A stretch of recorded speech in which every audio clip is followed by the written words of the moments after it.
एक विषय मैंने रखा था अपने व्यूअर्स के सामने और मैंने अनुरोध किया था कि मैं एक थोड़ा-सा नए विषय की ओर ले चलता हूँ। हालाँकि वो विषय खेती से ही जुड़ा है, क्योंकि मेरा माइंड सेट हो चुका है कि खेती माने ऐसा, खेती माने बीज, उर्वरक, पेस्टिसाइड, कृषि यंत्र ऐसा।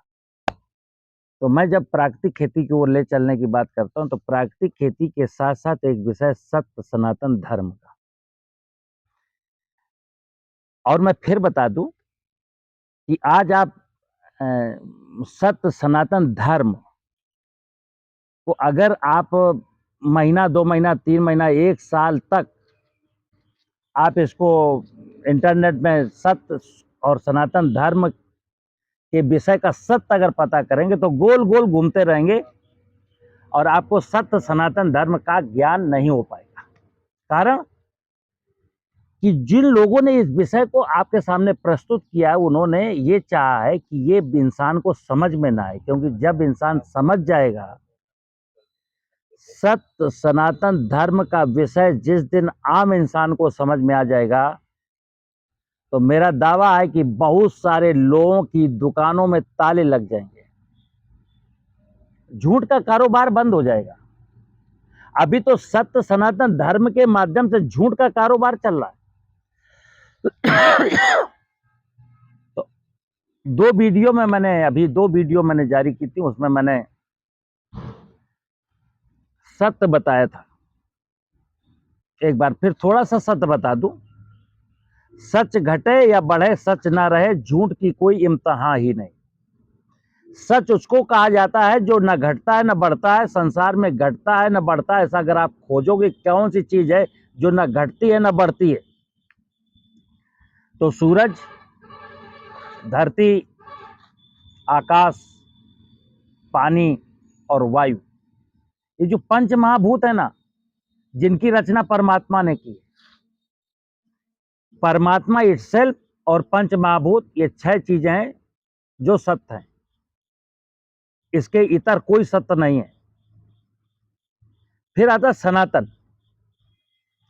विषय है कि सनातन मुझे क्यों जानना है। सनातन को जाने बिना मेरा कल्याण नहीं हो सकता। और सनातन का सिंपल सरल विज्ञान है कि इस पृथ्वी पर जब जीव जगत की रचना प्रारंभ हुई,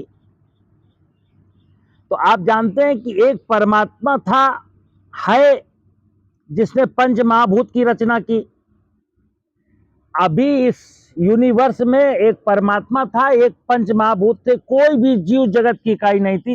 एक वक्त वो था, वो कौन सा वक्त था हमें नहीं पता, लेकिन इसके बाद फिर पंच महाभूत ने वनस्पति जगत, जीव जगत की रचना प्रारंभ की। और इस भूमंडल पर 84 लाख योनियों की रचना के बाद फिर आपको सीधा सीधा बता दिया किसी ने कि मनुष्य इस भूमंडल पर परमात्मा की सबसे सुंदर और अंतिम रचना है। मैं सबसे बाद में आया, मैं किराएदार हूं। अब मुझे सनातन पता करना है, क्योंकि सनातन अगर नहीं पता चलेगा तो मुझे ये पता नहीं चलेगा मेरा इस धरती पर आने का औचित्य क्या है। तो सनातन क्या है? सनातन वो है कि जो मेरे जन्म के पहले था, जब इस धरती पर मनुष्य नहीं आया था तब क्या था। तो आप अपने कॉमन सेंस का इस्तेमाल करेंगे, दिमाग का इस्तेमाल करेंगे, थोड़ा सा किताबों से दूर हट जाएंगे और धर्म गुरुओं द्वारा बताए जा रहे बातों से भी दूर हट जाएंगे, क्योंकि सबसे बड़ा गुरु आपके अंदर है परमात्मा। जो परमात्मा का एक आत्म तत्व है ना, उससे बड़ा कोई संसार में गुरु नहीं है।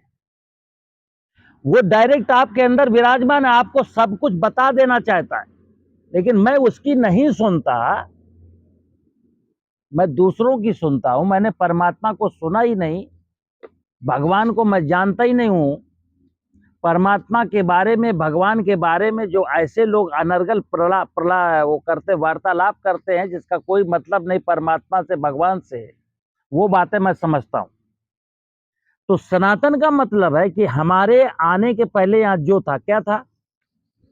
नाना प्रकार के जलचर थे, आपके आने के पहले नाना प्रकार के थलचर थे, नाना प्रकार के नभचर थे और नाना प्रकार की वनस्पतियां थी। तो आपको नाना प्रकार की वनस्पतियों को, नाना प्रकार के जलचर को, थलचर को, नभचर को जानना है कि यही सनातन है। इसी सनातन की बदौलत मेरा कारोबार चल रहा है। आपको पानी यहीं से मिलता है, आपको भोजन यहीं से मिलता है, आपको ऑक्सीजन यहीं से मिलती है, आपको खाने की अनेकानेक प्रकार की वस्तुएं यहीं से मिलती हैं, खाने की, पीने की। हमारी एक एक जरूरत इसी प्रकृति की व्यवस्था से पूरी हो रही है, वो सनातनी व्यवस्था से। जिसकी एक कड़ी टूट जाएगी ना तो जीवन मुश्किल में फंस जाएगा। उस सनातन को जानना है हमको, क्योंकि वही सनातन खेती का आधार है। अगर मैं उस सनातन को मिस कर गया, पंच महाभूत को मिस कर गया, वनस्पति जगत को मिस कर गया, जीव जगत को मिस कर गया, तो फिर मेरे जीवन में खुशियां नहीं आ सकती। खेती, प्राकृतिक खेती संभव नहीं है। और प्राकृतिक खेती का मतलब है जीवन में खुशियां, हंसते मुस्कुराते लोग।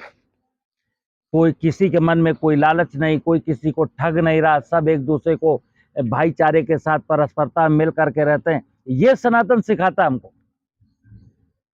तो मुझे उम्मीद है आपको मेरी बात समझ में आई होगी। नमस्कार। ये ऐसे ही करते हैं।